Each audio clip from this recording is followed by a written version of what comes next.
Oh, says we are live. Oh yeah, so I guess welcome anyone out there listening for the first Left of the Projector live stream. I have a great classic film, and I think we were saying before this is like probably the ultimate cult film, Fight Club. I'm or one of the top fight cult films. And to join me, Hungry Rye and Costume Whimsy, thank you both for being here to discuss this movie. Yeah, thanks for having us. Yeah, Oh, thanks for having me. absolutely, yeah. So I've the I've been reading. So I will preface this is that some of these thoughts I have, or some things that I've come up thinking about, were from a book that I just read. It's called Marxist Film Theory and Fight Club. So the first half is like all about theory, and then the second half is this movie.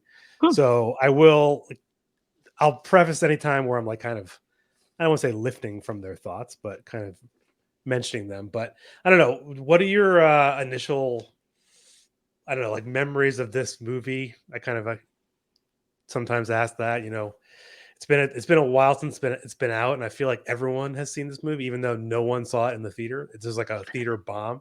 I was saying before you joined that this movie only made, after marketing, only made like $20 million, which Oh wow. is terrible. Yeah. I mean, I remember having an ex-boyfriend who was like, "This is the greatest movie that has ever come out." I'm telling you, like, and I waited, I put it off, and then I was like, "Okay, I'll watch it one day." And I sat down and I watched it, and I felt so bad. I was like, "This was not the greatest movie," and I was so confused because like they're just fighting.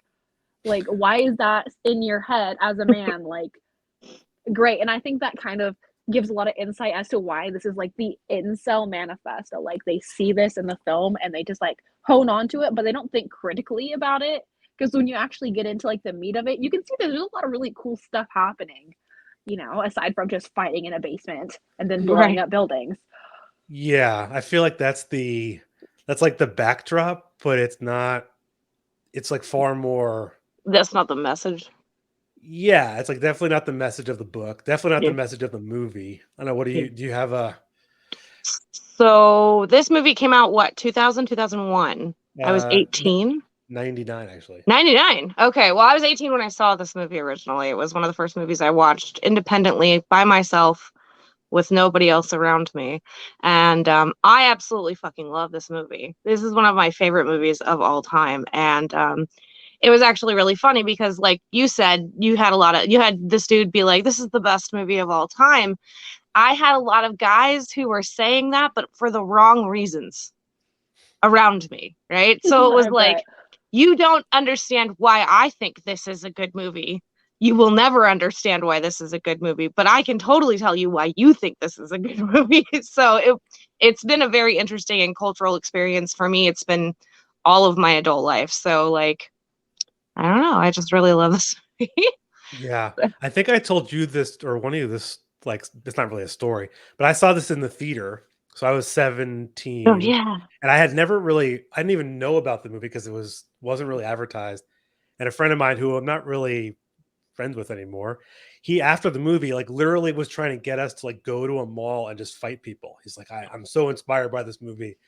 And now he's, like sends me really racist memes and talks about how he listens to Ben Shapiro. So Oh I good. don't know, maybe I'm not that was his surprised about journey. that. No, given his the thing, and that's a whole nother thing. But I remember then buying this on DVD and having it in college and like watching a lot. It was on, I think it was on Comedy Central all the time. It was on, just on constantly. Hmm. But the movie itself, the mess. Also, I want to add like a couple little like things. So I also just read the book, and in the book it takes place in Wilmington, Delaware. Hmm. But in the movie they don't really share that. But I think it's a super interesting preface to like their grand goal of destroying like credit companies, because Delaware is like where all companies are incorporated. Hmm. So that couldn't have been an accident, but I wish they had actually mentioned it in the movie, because I think that adds another little, or maybe they had it in the movie and they cut it. Who knows? I just know a bunch of movie nerds. They, because of the fact that they tried to keep it so uniform, like went ahead and tried to connect where it was from, and I know that they made the connection that it was from Delaware because of the companies and the layout and the way the city is and everything. The bus system. There's a bunch of things that indicate Delaware, and if you live in Delaware, you know it, but like if you don't, it looks like just a city in middle America. So Yeah, as someone who grew up in the Pacific Northwest, I was like, it's New York. Every time I saw a big city, I was like, yeah, that's New York. it's an eastern city. Yeah. I think the only nod in the entire movie where they mention like towns, and I guess if you're from Delaware, you knew it. There's a scene where they're smashing all of the fancy cars with like baseball bats, and Mhm. they start talking about all the other cities that there's now clubs in, and they Mhm. mention a bunch of random towns in Delaware, which I didn't know because I'm Oh, not from Delaware. I didn't know any of these places, but I looked it up, and that's I so. didn't know that. But I don't know. I guess the thing about this movie is I feel like the number one thing that I see now is it was like an anti-consumer movie, but I never see anything that mentions it being like anti-capitalist. It's more like, oh, it's against consumerism. But like, isn't that kind of the same? It can I be. mean, I think it's like a teetering a line where like I think that's where like the dude bros get it wrong is they take it to like the alt-right direction because it's really easy to lean into that. And then as like leftists critiquing this film, we can see that a lot of their frustration with the world that they're in, like their material reality is the economic ruling class, which is why they're trying to take down like the yeah, credit system. Hmm. yeah, no, I think that I mean, I think that's true. And I think, but there are a lot of things in the movie, I think, that go into like the anti-capitalist aspect of it too that people I think kind of leave out. I mean, all of the people who are in the movie are all like service workers. They're all white collar jobs. They work at restaurants, and like only until the very end do you like there's a couple cops that are part of it, which kind of surprises me. And Yeah. we can discuss that maybe because I found that kind of interesting given you wouldn't think that cops would be involved or interested in this, but all the people are service workers who are tired of their lot in life. And I think that makes sense why can go right because you could easily perceive it differently. Mhm. Like they're leaning into the fighting part and not Yeah. The aggression part of it. the message. Because I mean, like Tyler Durden's character constantly has like lots of quotes throughout the movie where he's, taking, to you are not your job, all these different things. But I feel like they're misinterpreted a lot of times. Well, yeah, because Tyler Durden was based off of a German anarchist that Chuck Palahniuk knew. Most of the lines that Tyler Durden says verbatim are lines from a German anarchist that he actually knew in the wild in real life. So it's very interesting that a lot of right-wing people are like, yeah, it's my boy, when it's like, nah, he was literally based off of somebody who is extremely left-wing. You have no idea. Like, so yeah, it's really funny. I think when you were saying the version, like, is it anti-consumerism or anti-capitalism? I think, well, we've talked about this off here, but like the actors for sure were down with it being like both about anti-capitalism and anti-consumerism, and they thought it, like that scene in particular that you mentioned where they started talking about the cities and stuff like that, and they start beating cars and they like leave a couple alone that look like they're from impoverished people, and then they Yeah. spit on the VW Bug, and that's like a whole thing because it's a rehash of like it's feeding on people's nostalgia in order to resell them their own ideas type situation. And like there's this whole like commentary in on like the special DVD that I used to own that talks about how the actors like appreciated that scene so much because it was literally how they were feeling at the time of making that, where it was a anti-capitalist, anti-consumerism type situation. So Yeah. Yeah. In this book that I was reading, it mentions that like well, so she refers to like you can take the movie and say we have this capitalist mode of production. Like in the movie, it does challenge that, like what our normal perception of that like mode of working for a corporation, because I mean he's constantly, the narrator, if you will, is constantly at odds with his own giant company who doesn't care about people. Like he's talking about like the formula of how much money they can lose before they actually care about saving people's lives. I mean, that's literally how companies perceive us, Yeah. their employees. So I feel like you can see that a lot in, I think it talks more in the book about like his father raising him to be like, okay, you need to get a really good paying job, like this meritocracy. And then he does all of these things and he's still not satisfied with his life. He has all of the nice plates and his apartment is beautiful. Like he did all the things and he's realizing like this individualistic mindset that he's being pushed and like, oh, now you got to get married. You got to fall into like the patriarchy type thing, be like the man of the house. It's never going to be enough to satisfy him or like free his mind of like the corporate America mentality. So that's what I took away Yeah. from some of it. Is like his upbringing was really relevant. And hyper masculinity is a huge part of his like development, even in the very beginning of the movie, where like he points out the fact that Bob has boobs and crying is unmanly and all this other stuff is like, I'm a big strong man, I got to make sure to do that. And it's all reflexive later on of the fact that his dad was not present. There was a lot of things going on with that, but then at the same time he felt like femininity was a weakness. There's a lot of that juxtaposition back and forth. That was actually something that was one of the first notes that I have on my paper. well, so the one scene that I think is like probably encompasses exactly what you both mentioned is they're in the bathroom talking to each other. I think Tyler Durden's in the tub, in I guess the brown water that comes out of their faucet, and they're going back and forth, and he did the same thing where he said like called my dad like once a year, or like I told him that I got my job, I told him I got my degree, and I feel like that's also this sense of what you're expected to do is like you have to go to school and spend hundreds of thousands of dollars and then get a good job to try and pay off all of your your debt and then get married. And I think that scene, I remember he then says something like, I didn't want to get married because we are a generation raised by women and we don't want to put in like have another woman. Is another woman what we really need? Yeah. Right. Like, And that's like always right. pointed to as like being very misogynistic and like anti-woman. But then the next scene is they're in the kitchen cleaning and he mentions that they're like Ozzy and Harriet. And I feel like it's like that juxtaposition is like the opposite of what he just saying. It's actually is feminist in some sense of we're domesticated, we're cleaning our house, we're this like so that's that bracketed conversation that they keep having with one another too, because they had that same conversation where they're drinking beer together and they talk about the things like they know what a duvet is, they know what this, that, and the third thing is, but why would you ever, what was the purpose of that? So like they have this downtrodden view of what femininity, as far as what it was sold to them as being negative, but then everything that is feminine and soft helps them. Crying helps him sleep. Marla helps him cope.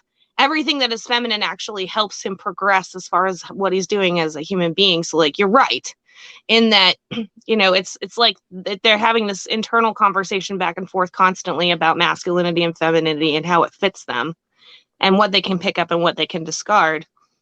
And so it's extremely interesting that they say that line, is another woman exactly what we need, because it is what he needs at the time, but he won't admit that to himself. So right, even though they're running a company like where they're rendering tallow, which is something that like typically women would have done on like the homestead, they make a whole business out of making something that is like women's work that is undervalued, but because they're men, they give it value. Which he actually sells back to women, which is I think like the joke they're making too.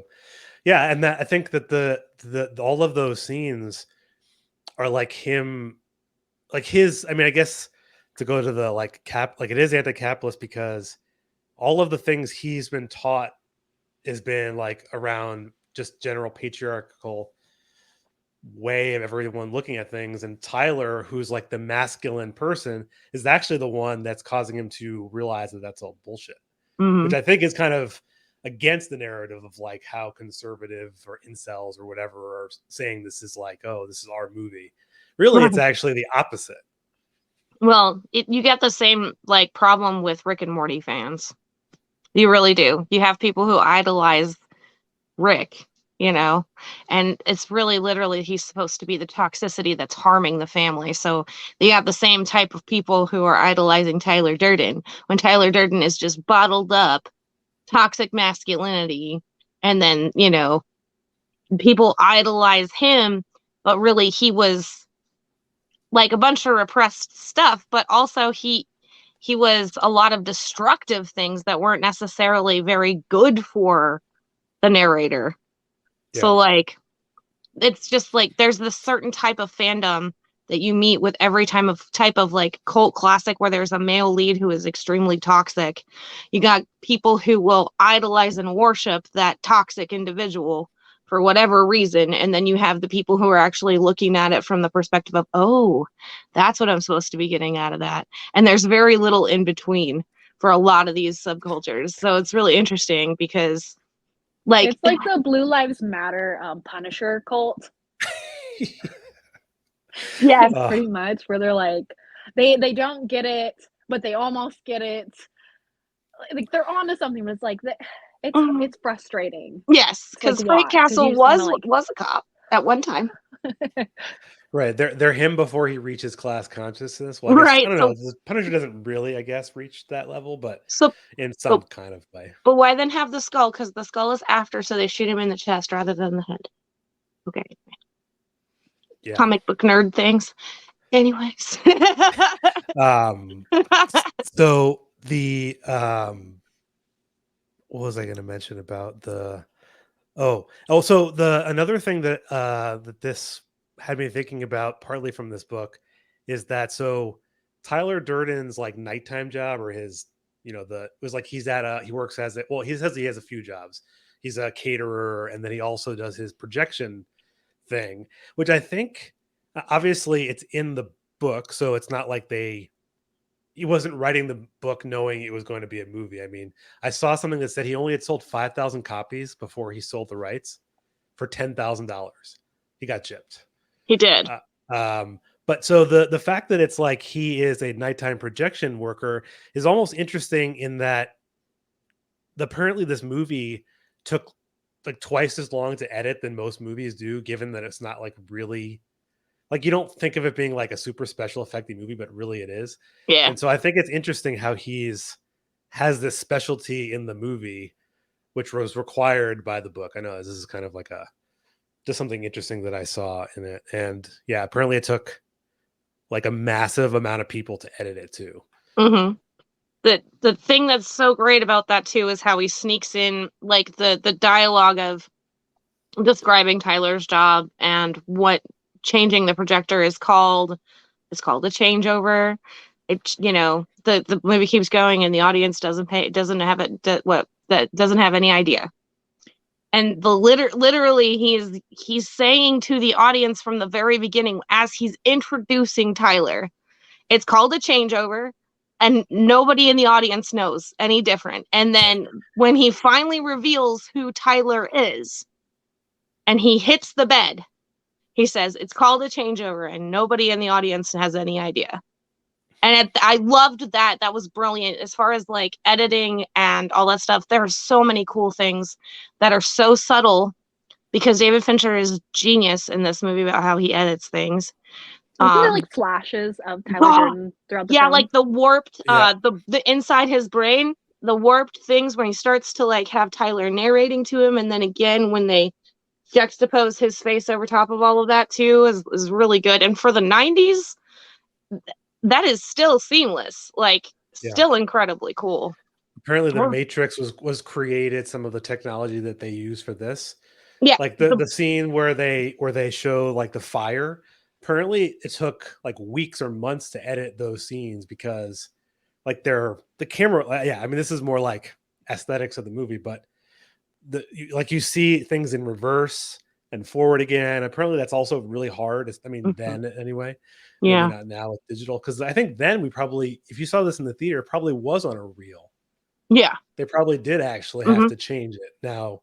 Well, in 2002, when I was still very young, we were still doing switching projector reels. So I would say in 99, more than likely they were switching reels. Yeah. Well, the other effect that was really important for the Matrix was the brain mapping that they do at the entrance of the entire movie. Yeah. The introduction, the brain mapping and the synopsis and stuff like that. They had to invent new technology just to be able to make that brain map a thing. So yeah, the Matrix would not have been possible if not for Fight Club. Interesting. Yeah.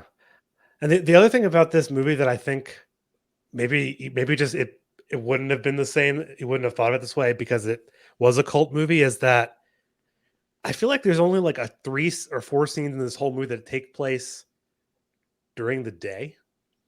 I don't know if you noticed this. Like everything is very dark and like super, what was the word? Like gothic. I feel like the style of this movie is like super, like it almost reminds me of like a movie that could be like a Batman movie because everything is like very dark and DC comic-y or something, but it's very dark, like none of the scenes. And then one of the scenes that actually is during the day is the scene when Tyler and Edward Norton, the narrator, are actually talking about like the Harriet and like the femininity thing. Like that was actually like a daytime scene. So I don't know. I feel like that can't be an accident, that they're trying to, I don't know, like he's awakening to. Yeah, because Tyler was only awake at night, so like you'd see a lot more of Edward Norton during the day versus Brad Pitt coming out at night like a vampire. Yeah. Ed Norton is the only one you see during the day when he starts to collect the evidence to go like figure out where Tyler's been flying around to. That takes place all during the day, but the confrontation happens at like midnight, and like it switches over. Yeah. And everything Tyler does with him is at night. Fight Club is at night. Vandalization is at night. All of that stuff is all at night. So that you're right. And we didn't really, maybe we talked about like the capitalist, anti-capitalist part, but like the goal. So this is actually a question, because this is like what do you think about this? Did Tyler Durden's character, when he was creating all of those fight clubs, have a goal in mind that he was recruiting these people like for this like slow burn, like he knew his plan, or it was more of a this was like his slow awakening and then he comes up with this idea later? Well, in the book, I feel like it's similar because it's different because they both want the plan the whole time, whereas in the movie it's like the narrator is against the idea. Like somehow it's bad. So I don't know. They talk about franchises fairly regularly. So I think that Tyler probably had franchising like on his brain from the very beginning. Like, and once he knew he had a formula that would work, I feel like he probably just executed it in every city that he could. Like that's just what I would assume due to just the language itself. It's almost like Tyler Durden like was his form of escapism from his material conditions. So by really like playing into that and allowing Tyler to take over more and to become more destructive, whatnot, he was allowing himself to like materially escape from corporate America again. Like it's going back, like by blowing everything up when it goes back to like it's all together. Like it makes sense why like, does that make sense? I don't know if I'm rambling. I think so. Yes. Yeah, no, for sure. Like he physically had to no longer exist in that particular situation. So he fulfilled the lack of material condition by inventing that. Also, like inventing quote unquote his other persona. That's another thing too. Did anybody? I didn't look at this at all, and I thought about this like right before we got together. Did anyone look into what people with dissociative identity disorder feel this movie is like? Is it good? Is it bad? That type of thing. I don't know. That's a good question. The only thing I put down related to that, well, it wasn't related to that, but no. Well, so I'll save that other thing. It's not related. But no, I don't know. That would be interesting to. Yeah, I'd like to know because I don't want to like upset people who actually have this as a disorder. I know that it's probably better done than a lot of other stuff that we've seen recently. But you know, whenever you're working with a mental illness and a gimmick, it always sometimes comes off disingenuous. And so I kind of want to put that out there that that's not what we're intending on doing right now. No, So, no. so The somewhat but unrelated thing that I was thinking about is, so like we haven't really traced the plot of the movie, but it's not necessarily. I don't feel like it's necessary in this case to go through the whole thing. We're kind of talking about it, we could. but the one thing about the opening of the movie, well, first it starts where it's at the end, which is kind of like I always like that as like a trope of, it starts from the end and it's going forward or backwards. But so to sleep, you mentioned he has to cry, and so he goes to these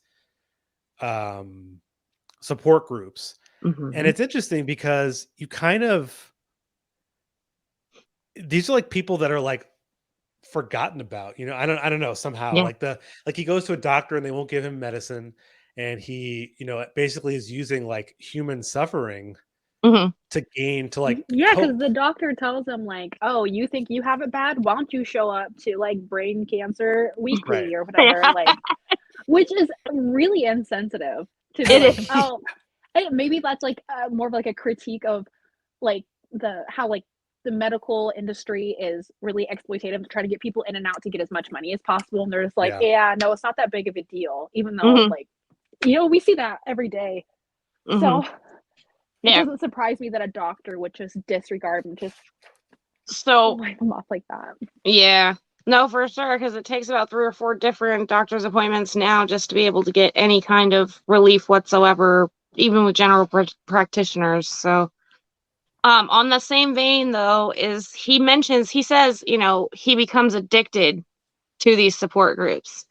And it's interesting because he got addicted to addiction culture, because a lot of these support groups, even though these were health related support groups, they're in the same style as AA and NA. And like, he would find vulnerable people who needed him just as much as he needed them in order to like, he became addicted to it. And I thought that was really interesting because, like you were saying, Evan, they're the throwaway people. They're the people that no one like really cares about anymore. They go to these support groups because they don't have anybody else. Yeah. And he didn't, I guess, because they talk about him hitting rock bottom, or not hitting rock bottom, or avoiding hitting rock bottom throughout the whole narrative. But I think that was an avoidance tactic of hitting rock bottom for him, because he could see that people like were worse off, like the doctor says. Yeah. Go see the men. He was seeking out a sense of community because he was so isolated. And he didn't even realize that was what he was looking for either. Like, no, I think it's also funny that Bob ends up being part of the group later on.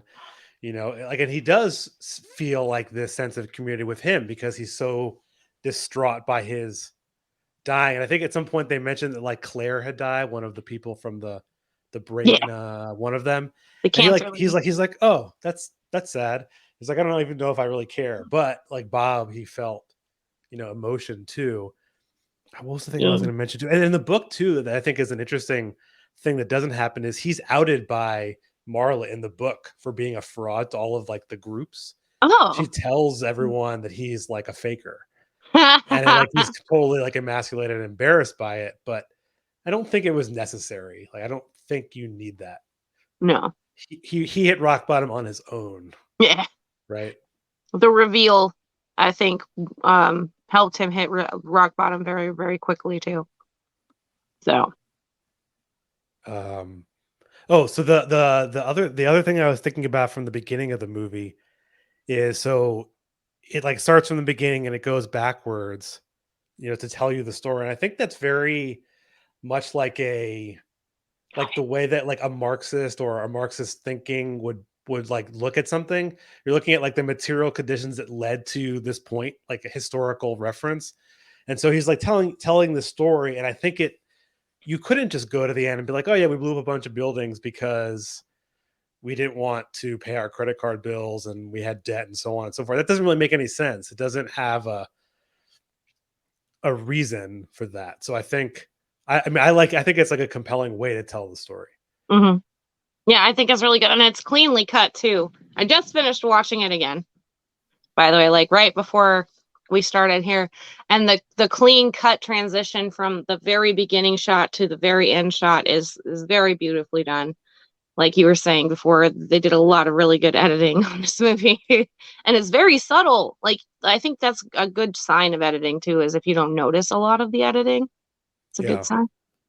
So, so an interesting thing with talking about, I like to talk about the inspiration of this a lot too. Um, the inspiration for Fight Club was because Chuck went camping, got into a fight, got a black eye, and was in corporate America, and no one asked him what happened. No one asked him what was wrong. And so, like, he went an entire week before anybody was like, bruh, what happened to your face? And so he realized that there was just this numbness and this lack of community in corporate America, where it's just you're so isolated from everyone else that no one either notices or wants to ask how you got hurt.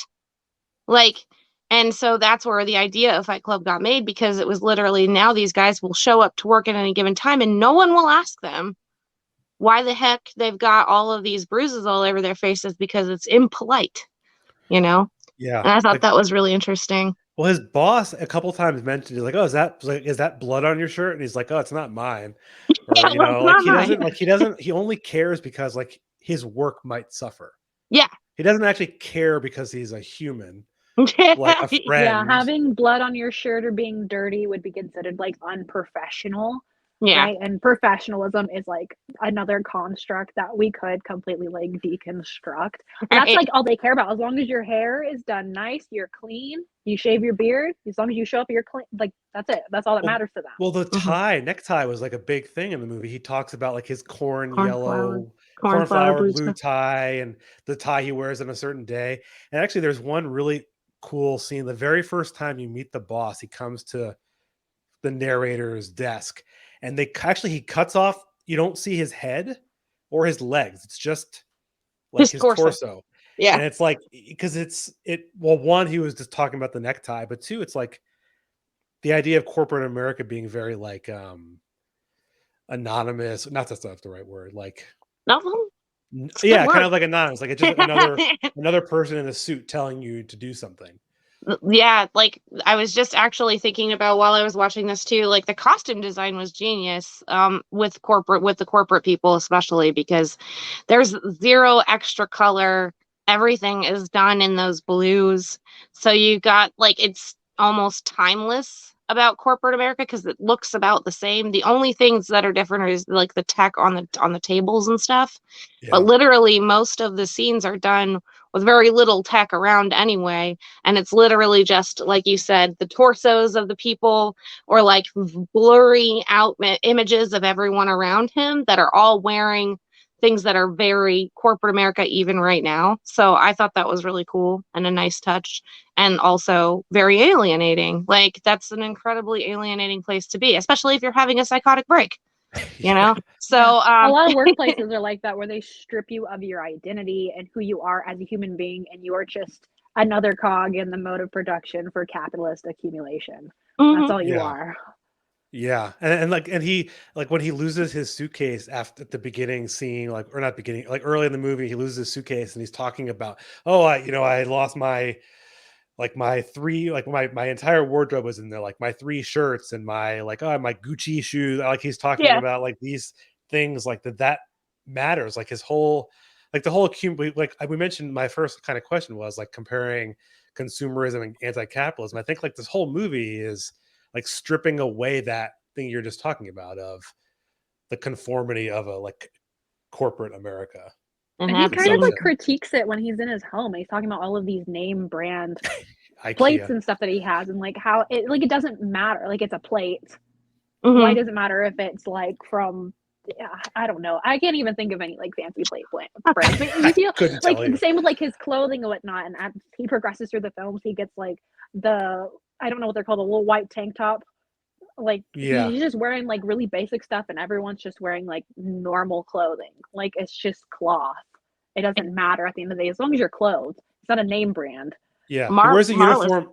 Oh, sorry, go ahead. Oh no, I was just gonna say Marla's outfits are always stunning, but Yeah, in and a one Tyler yeah. Durden too, right? His style is like the what he wishes he could be, right? Like that's yeah, kind of the idea. Is like I wish I could just wear what does he have like what's the feather thing called he wears over boa. the boa. He's like wearing a boa, Hmm. and he's like his skin tight kind of clothing. Hmm. Um One of his Hawaiian shirts is little tiny pictures of pornography. oh, is That's it? all. Is it It's all it really? is. Yeah, That's so that's all funny. it is. Like he has the long jacket. I actually bought a sweater jacket that was very similar, but in a female style, to the jacket that he wears that you're talking about with the feather boa Yeah, around yeah, it, yeah. long sleeves, and it's actually a long coat and the skin tight pants and stuff.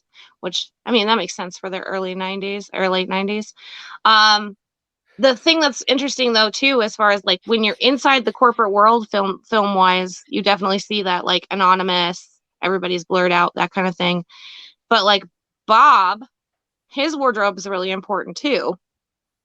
I don't know if you noticed that. And then also everybody else who's in Fight Club wears unique things over time.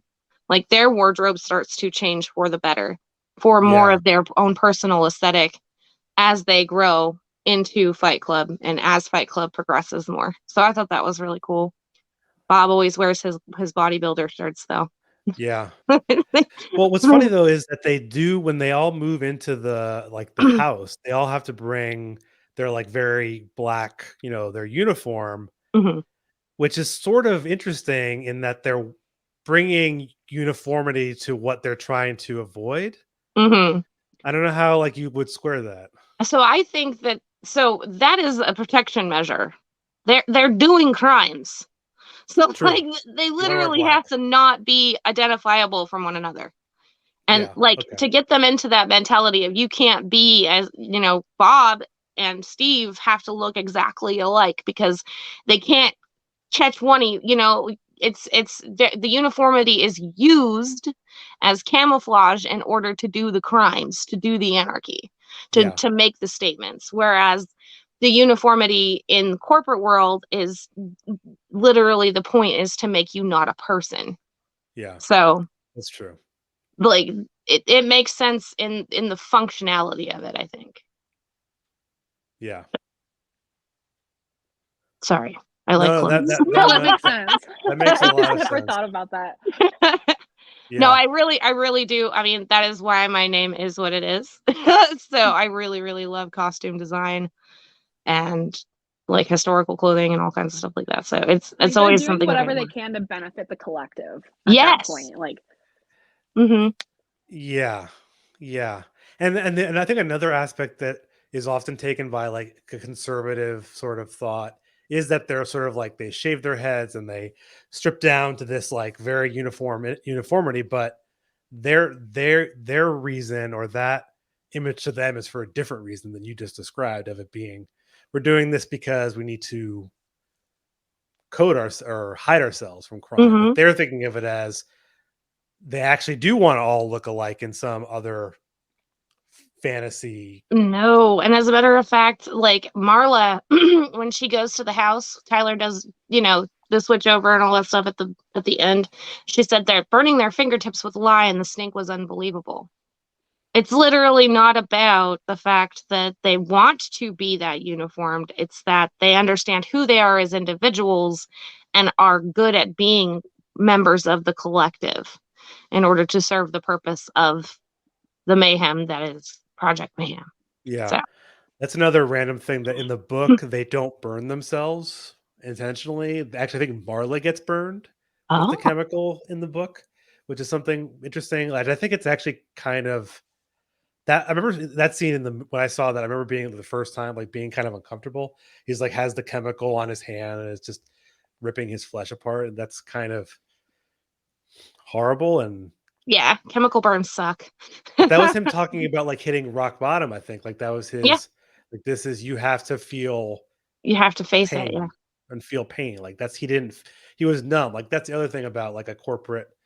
They want you to just feel numb to it. So you do just buy like IKEA stuff or yin yang table or whatever they're talking about. And yeah, which is funny because I don't picture like IKEA being like a particularly like expensive type of furniture, but it's also like that it's all kind of uniform. I feel like was maybe the point. Well, yeah, and at that point in the 90s too, there wasn't that many IKEAs in America. Like IKEA Oh, is fairly new accessibility wise, and it's still not that accessible. Like yeah, most people have to drive 1 to 2 hours to get to an IKEA. So yeah, like it's not accessible. So like it is kind of a point of status with like middle class America for sure. Whatever the middle class is now. I don't think we really yeah, have one, but um yeah, like it especially like in the mid to late 90s that makes total sense because like there would have been like 3 IKEAs in the entire United States. okay. So that's why he's also ordering from a catalog, right? Yeah, that's why he's got the catalog because like catalog ordering was huge Yeah. until like what 2010 even, and still grandmas still do it. My grandma. Me I mean, too. I still get like, catalogs from like LL Bean or, whatever Yeah. place because they want you to just look at it. They necessarily expect you to buy from the Yeah. catalog. It's more just, oh, I see Ooh. this cool thing now. I can go on my phone and like look it up and buy it. Now I can buy it online. I can 2-day shipping. Sign me up. Yeah. Um, One of the other things, I don't know that I've ever seen a movie other than this. Well, there's actually like, so the narrator, Edward Norton's character, is like, you would say, is like, I think they credit him as the narrator. Yeah, But or Tyler Jack. Durden is also kind of, there's scenes in the movie where he is not on screen, but he's talking. So it's almost like there were two narrators. And I wonder if that's intentional in the sense that they're like, because they're the same person and you don't know they are, and they're merging these things Yeah. together. I don't know. Well, so a lot of those scenes where he's the one narrating, it's like you're not. What is it? I wrote stuff down. I really did. I promise. Um. Oh, the things that you own end up owning you. That whole Yeah. speech. Yeah, and then that's also an important scene because they juxtapose Edward Norton on it later. But like a lot of those scenes, when they go through the flashback again, the rapid fire flashback, when he's realizing who he is and that he is Tyler, is those scenes go through and you see that it's him, not Yeah. Tyler. So I think that was intentional, and I think it was a very like clever, sneaky way for them to do it too, because like we didn't notice, we just thought it was part of the movie when you first watched it. Yeah. So. Yeah. You're not thinking to yourself like, oh, this guy's literally just punching himself in the face. Like that's not that, like those scenes where Like he is no like wonder fighting there himself. was a crowd around him at the bar. Like Yeah. I also would be watching that. Like, I would also be okay? like, bro. Yeah, right. And like this like he's drinking the beer and he's like, I mean, you probably wouldn't like before that scene though, they're in the bar and he's talking to himself, right? Yeah. He's having a conversation. But if you were at a bar and you saw someone kind of talking to himself, you probably just like, oh, he's drunk, or you're not thinking about it. Or they're on their But you're phone. beating the crap out of yourself in the parking lot. You're like, oh, that's a little weird. Yeah. That's a little, That's a little much, bro. yeah. It's and I think what sells it too when you have the reveal is that Tyler Durden's character is like telling people that his other self is going to come and try and tell, so like in the scene, which I think is kind of interesting, is the scene where he goes to the cops Mm-hmm. and he's telling them like Project Mayhem's off the table, and the cops like, Tyler, like you told us you would say this. We gotta So take his balls.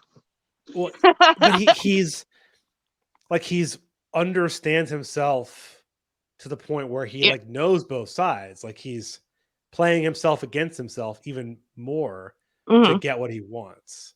Yeah. Well, if you had a worry wart full of anxiety as another part of your personality that could potentially sabotage your reset for credit, I would probably do the same thing. I would probably warn everybody, yo, if I come in here acting all crazy, that's not me. Like, I think that's like the difference with like the book is you can kind of see that like narrator or like Edward Norton is like really coming into this realization of like what has happened. Like he had like his like psychotic break, like something split in him, and now he's like coming to terms with his actions actually have consequences, and he's like, I didn't intend on any of this. He's trying to like do damage control. And in the movies, like it's not, or not movies, movie, it was a little bit different. I don't know Mhm. if you felt that way, Evan. But Yeah, like no, in the I book, he's really trying to like go back. He's like, no, no, no, no, hold on, hold on. We don't need to be doing this. We don't need to be doing domestic terrorism. Like, yeah, I think, and I think the other aspect too, I think I mentioned before, is in the book, he is initially like on board, like he understands what they're doing, and then like has that realization moment. I think that's also why one of the reasons why the movie, like I don't think any person who watches the movie as like this conservative, like they identify with it. If they read the book, I don't think they would ever have that mhm. same No, realization. It just wouldn't happen. no. It's That's what not. makes me wonder is like what happened between like the because it's pretty much consistent, like for the most part, the main Yeah, ideas up until the end. And I think that is the most telling thing because at the very end in the book, the um like little AA meeting that Marla's a part of, they all meet him on top of the rooftop and he's telling them like don't kill yourself because that's who he's talking to, right? As yeah, everything is going off and all the windows are being broken. But that doesn't happen in the movie. Like they completely changed the direction of it, and I think it's a really relevant point to like analyze a little bit. yeah. I think the end, and well, and not only that, but they don't succeed. Is the other thing in the book, Right? Oh yeah. and I think that changes. Like you can kind of see in the background that like the scene where they're holding hands and everything is exploding, like it takes away that moment, like that moment doesn't exist. Like his, I don't know, is this in the movie like his realization of like the power you have, whereas in in the book it's like he fails. Like you Hmm. can actually fail. I don't know. I don't know what I'm trying to say. If that, Because it gets weird because then he goes into like the psych ward and yeah, they're like, it's okay, the plan's still going according, or it's like, it's all going according to plan. Oh. And it's a really interesting ending. And they just did not take that direction in the movie. And I really wish they would have because I think it would have been really interesting for the audience. And I Hmm. don't know if it was just the time in which it was produced that they decided to go the direction that they did. Like, I have Probably no just idea. David Fincher. yeah, I It's don't know probably just much David about David Fincher, to Fincher. be honest with you. That's interesting because, like, David Fincher, if he wants something a specific way or he wants it to convey a specific message, then he will make sure that it does because he's got that kind of clout in Hollywood. So, like, I read this book when I was like 18, right around the time that I watched Fight Club originally, and then I've not read it since. So, you'll have to forgive me if no, it's my brain does not remember all of these details because I've watched Fight Club probably uh, the equivalent of every day of a full solid year for 2 or 3 years. So I've seen the actual movie more than I actually know the book at all. But the tone is very much more hopeful, it sounds like, in the movie than in the book because he's basically faced down his problem and he is like, you've met me at a very strange time in my life, but it doesn't say that they actually like succeeded all the way around either. They are holding hands watching the demolition. He has Mhm. just shot himself in the face, like, and he's like, you met me at a very strange time. It leaves things very ambiguous as far as if things are actually going to get better or not. So that's interesting that is like what the difference is between the two. Does it and I don't know, I've always felt like it's kind of hopeful at the end of the movie. Do you feel hopeful at all at the end of the book, or is it typical Chuck Palahniuk where you're just like left with the You're just ickies? sitting there like, oh, this is it? And then it's You're just left like with the ickies. acknowledgments. And you're just like, I don't know what to but do. I mean, I think that's like the product of just in general, like a movie being made in Hollywood and has to give Yeah, you the you satisfaction. have to be hopeful. Yeah. Like, I mean, I can't think of that many movies where you really have like that ambiguous ending, where Yeah. it's just you don't know. Um, I mean, there's some, of course, but generally, like they don't want that. I mean, Hmm. the book, and then actually, what I have not read is apparently there's two graphic novels that are Uh-huh. sequels to the book. So, Ooh, like, you see, I don't know the plot because I kind of I want to read them at yeah. some point. Someone was telling me about them because I was mentioning it. Is I it think there was fan made? one. What's that? Is it fan made? I don't Or is think it so. I like think it's someone took on the plot. I don't know. I should I'll have look to it look up. that up for But sure. I think it has. It's what I think apparently is the like you said. The end is him in like a mental institution. I think it's how he copes with what had happened. Like it's because it almost seems like he's getting the help that he needs, but at the same time, you're like, it's too many people have fallen into like Project Mayhem and joined the Fight Club mentality or ideology, even at that point. oh no, it's the But same author. It's Chuck Palahniuk. Yeah, oh, yeah. Okay, Oh, I that's which I didn't crazy. realize. Yeah, there's 10. It's a 10-issue mini series of graphic novels, or I Well, then guess comics that was made I'm into a I'm gonna single have to book. hit up that comic book store. Yeah, I did so not know that so it was existed. 2015 it came out. So 15 years Wow. afterwards. Wow. Which is it's one of those things where I wonder if people were just like clamoring, people had all these theories and he's like, "Oh, I'm going to if Reddit will leave me alone, I'll write another one." But like going back to what your kind of the question, I think the book, because I just listened to it, I just finished it like a couple days ago. I feel like it's like a different sense of satisfaction. Oh. Like the end. Like I think you in the movie, like we were talking about like how the people who have like, are in these support groups are kind of like cast out because they have health issues and our healthcare system doesn't care about them. In the book, he does get help. So it kind of, I feel like it's less realistic, That makes sense. right? Like you're Yeah, not getting the help 'cause you need in like real no, life. especially if that You're doctor refused him the first time to even give him some fucking sleeping pills. Like he, like that was one of those things that like threw up alarms for me as far as like that man works at a pretty high profile job and he doesn't have the insurance required to get a doctor who will give him just some Xanax. Like It's just like a clinic, like a yeah, walk-in like clinic. he didn't go to a regular doctor at all. So he didn't actually like get that healthcare. So that's interesting that the despite book working for like GM, like he said, they don't say yeah, what company, but you assume it's like GM or a big one. Ford, like so they don't give them health insurance, like a reasonable Yeah, health insurance. Or like maybe he didn't want them to know. That's like another maybe possibility. He didn't want his employer to know he was on drugs. sleepy all the Like that, time. like that's a bridge too far. But him coming in with like black eyes, it's like, oh yeah, you're Yeah. cool. Seeing his imaginary friend at the copier, okay. Knowing if I take sleep medication, no, right out. Yeah.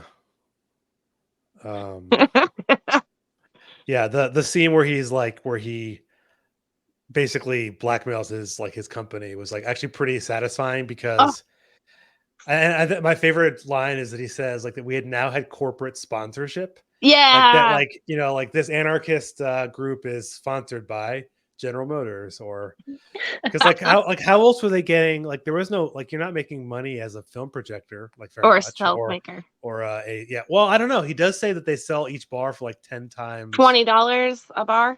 Yeah. yeah, I don't know how many bars he's selling. That's a lot of bars of soap. But even then he's got to pay rent on at least the Paper Street But house. does he, like they kind of Yeah. insinuate that I think he pays rent. No, there's a line. There's a line. He's like, you got houses, you've got cars in your name, and it's like you got houses, you've got cars at Nortwind in your Okay, so name. it's insane. Okay. Yeah, like back and forth, like so, like they do. He does pay for upkeep and a bunch of other stuff, that they just kind of throw away at you during the middle of that big argument. Yeah.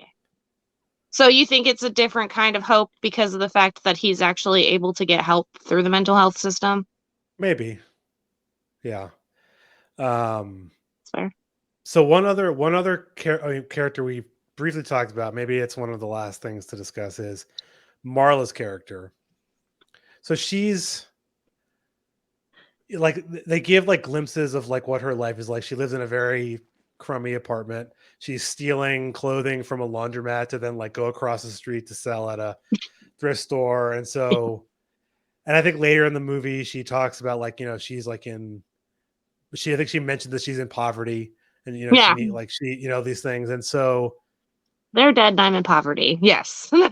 whereas all the other people in the movie, like not the narrator's job at the company, but everyone else is like, kind of a working class, works as a chef or as the other things. Whereas she's like even below them, like she doesn't even have anything. Like all she literally, like her only thing that she has is the support group.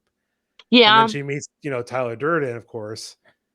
I don't know. I don't know how you like I feel bad view for her like character. her emotional whiplash that she's receiving Mm. in her relationship because like narrator looks down on her Mm-hmm. because he's coming from like a more Middle class. economically privileged position, whereas like Tyler Durden is her equal, Mm-hmm. like for the most part. Yeah. And I think it's a damn shame how like they portrayed her in the movies because in the book she is significantly more likable and capable, and I wish I would Stronger have seen character. more of that. Yeah, and I can understand like people and like surface level analysis seeing that being like misogynistic if you had read the book and how they depicted Marla. But I'm curious what you think, Costume I MC. absolutely love Marla in the movie because like it's the little subtle things that that she like I don't know if they imply this in the book at all, but she's a sex worker. She's also doing Meals on Wheels. She's also doing all of this other stuff with her community. She actually gets help when she tries to commit, unaliving because of the fact that, people care about her in her apartment building. So, like, Yeah. the juxtaposition between the narrator who has no community and Marla who continues to build community is really, really, really cool. You're right about the whiplash between the narrator and Tyler, because like once you realize what the big reveal is, you go, oh, okay. But at the same time, like looking at it from Marla's perspective, it's so sad because she tries to devote some of that same emotional energy into this man that she sees as very broken, like very, very broken. And yet she can't get through to him half the time. Half the time she can't even have a conversation with him. Like the only way that she connects with him most of the time is just by having sex. So like there's a lot. I love Marla. She has a great sense of style too. And She she's really does. hilarious. Like, yeah, she's hilarious. So I think she wanted to help him, yeah, she but tries to help him a lot. but couldn't. Like the times where he was like actually emotionally available, he wasn't really. That wasn't what he, because he's. I mean, like if he has a night job, multiple night jobs, and then he's at his corporate job until he eventually leaves. He doesn't have that much free time, right? So the time that she's given is very limited. Yeah. And then when it's during the daytime in their conversations, she's just like, why are you even here? Like he doesn't. Yeah. She It's doesn't. really I mean, rude to her. it'd be really interesting to see if they portray her or if she's in the comic and if like what happens, like if their relationship continues, because Yeah. she wants to leave him constantly, but she's can't. Like she also has an addiction to him. Yeah, she's drawn to him. She's drawn to trying to help him. I thought it was like really adorable that in her like endearing way, she tried to like make sure like he was fed. She would do little caretakery things and then he would be a jerk and then she'd be like, and leave. And it was like, she's trying to have a healthy relationship or the best kind of like healthy relationship these two very damaged people could have. And he's like constantly rebuffing her and pushing her off to the side and treating her like she's less of a human being. Yeah, she says you're like the worst thing that ever happened to me. Yeah, you're the worst thing that ever happened to me. Yeah.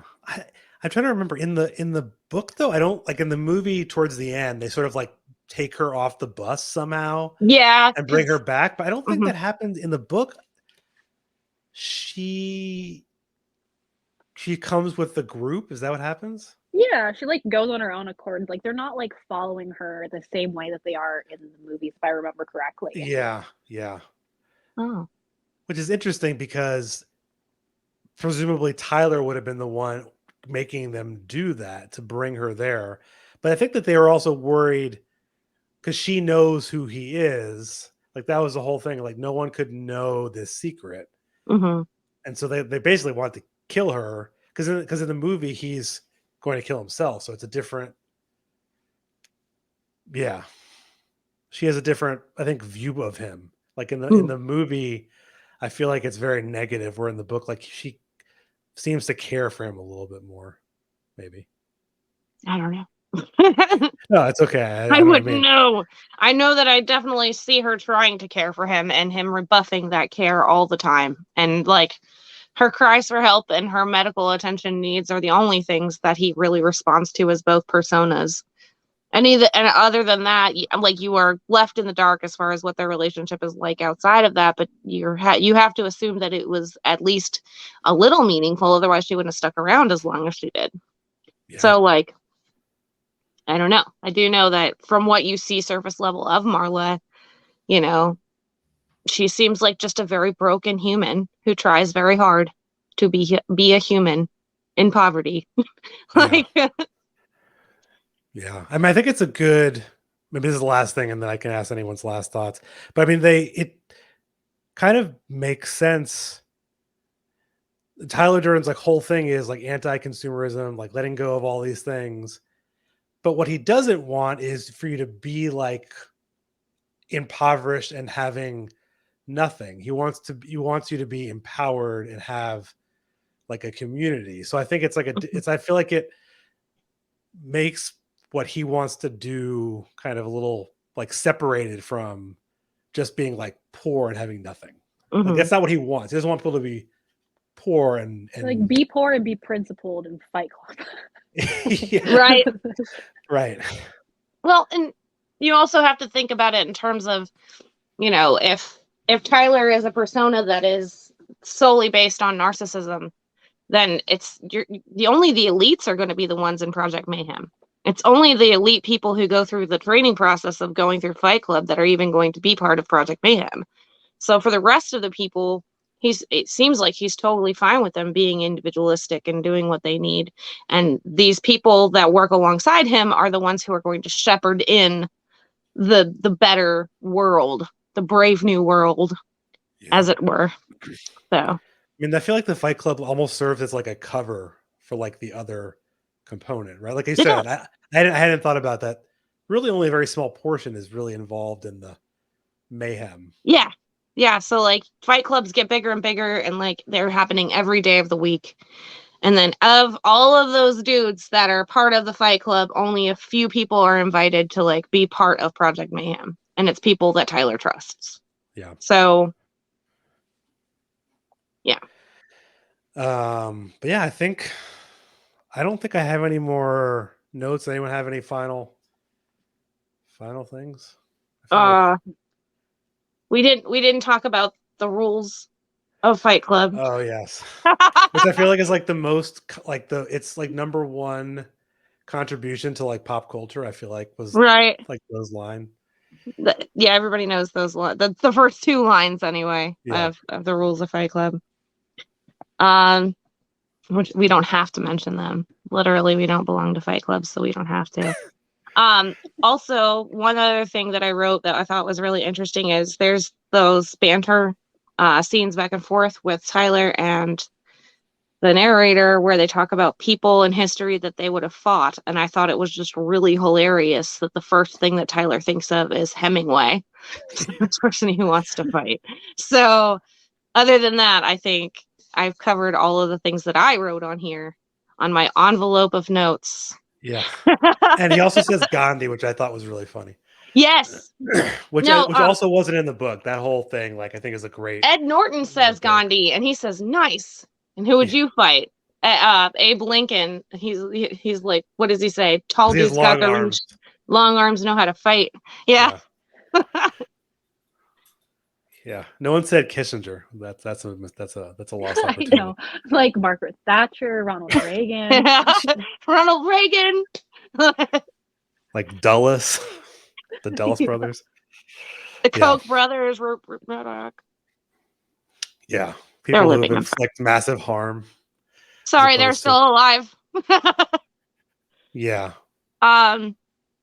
Yeah, no. I love the story, and I think, like, wrapping back around, that I think if those guys who worship Tyler Durden for the wrong reasons took like 5 more seconds to like actually reflect on the role that Tyler serves, I think they would actually probably improve as human beings. To be fair with you, That would require self-reflection, though. I think, know. which I think, so the person who I mentioned, and this is the last thing, is that the person I mentioned who wanted to start fights after we saw this movie, he listened to this podcast for the first couple episodes, and I think when it was around like the episode, like the 5th one on RoboCop, he basically said that like it had ruined the movie for him. I don't think he ever listened to anymore, Oh no! which I think is surprising that he was listening at all, given the fact that Right. I don't think he agrees with me on a single thing. But he's like, oh, like it's like a cool action movie. Like I feel like that's a constant thing that I say is like that's like the thing that they want to watch these movies for, is like an escape. It has this entertainment value. I can gain whatever I want out of it at surface level. I really hope that people who watch this, and I'm sure like a lot of like dude bros will end up picking up this podcast episode specifically and understand why it is so important to think about the media that you're consuming and maybe understand there is a deeper message than what you're seeing on top. Hmm. Because it's a value to Yeah. Yeah. analyze it and not just be like, oh yeah, dudes fighting, and like maybe understand like when we're talking about this movie and there's people always talk about toxic masculinity. It's not a bad thing. No one's saying masculinity is toxic, but when its manifestation is like this form of like dudes fighting in a basement, like that's not cool. And that's all we're trying Maybe to do. don't is do a expose violence. that. Like maybe Yeah. there's a little bit more. Yeah. No, I hadn't thought about that. This is probably going to, given the title and the other keywords, it's definitely going to find some people on YouTube. Two There's nothing things. worse than YouTube comments. Yeah, I love it. So a couple of things though is these were labors of love. Both Fight Club the movie and Fight Club the book were labors of intense love for the material and appreciating the message, which is anti-corporations, anti-capitalist at the very base level. You know, it very much was throwing, oil companies under the bus, coffee bars under the bus, corporate art under the bus, corporate itself under the bus, all of these things. They were like, we can't continue to live in these tasteless, terrible situations in life anymore. We've got to do better. And I think that if there's anything that I would hope people who are those dude bros would take away from this podcast, it's that, they didn't just want to make Toxic Masculinity the movie. They actually did want to put some forethought into what's going on here. So it was kind of after the fact, actually, is that the studio advertised this during like wrestling when it was before it came out, so that they like didn't know what to do. Like they like, yeah. I mean, I think that Fincher had like credit. He had not credit. He had pull. In Hollywood, and they let him make this movie, and then they're like, "Oh fuck, yeah, what do we do with it? Made this movie? Yeah, what do we do with this?" Yeah. And I think there's a line in the book that really like wraps up like everything that we've been saying, where it's like you have a class of young, strong men and women, and they want to give their lives to something. Advertising has these people chasing cars and clothes they don't need. Generations have been working in jobs they hate just so they can buy what they don't really need. We don't have a great war of our generation or a great depression, but we have a great war of the spirit. We have a great revolution against the culture. The Great Depression is our lives. It's like we have spiritual depression, and I think that kind of like sums up like what this is all about. Like, yeah. For those dudes who haven't read the book, that's the bathtub scene. Yeah. I feel like we can't. I feel like that sums it up perfectly. Yeah. But yeah, so I need to like cut that part and put that at the beginning so that all those people see that first. Hopefully I read it well enough to read that first. No, well that's that line is we do have great wars, just different kinds. Yeah. But yeah, so any of the people who find this from the wrong side of YouTube, hopefully you will gain something from this. The girls are talking about Fight Club. Yes. But yeah, again, Cass and Whimsy and Hungry Rye, thank you for being here and talking about Fight Club. And everyone out there, you can check out the podcast on not this platform, but others. And thanks again. Thanks for having me, Evan. Yep.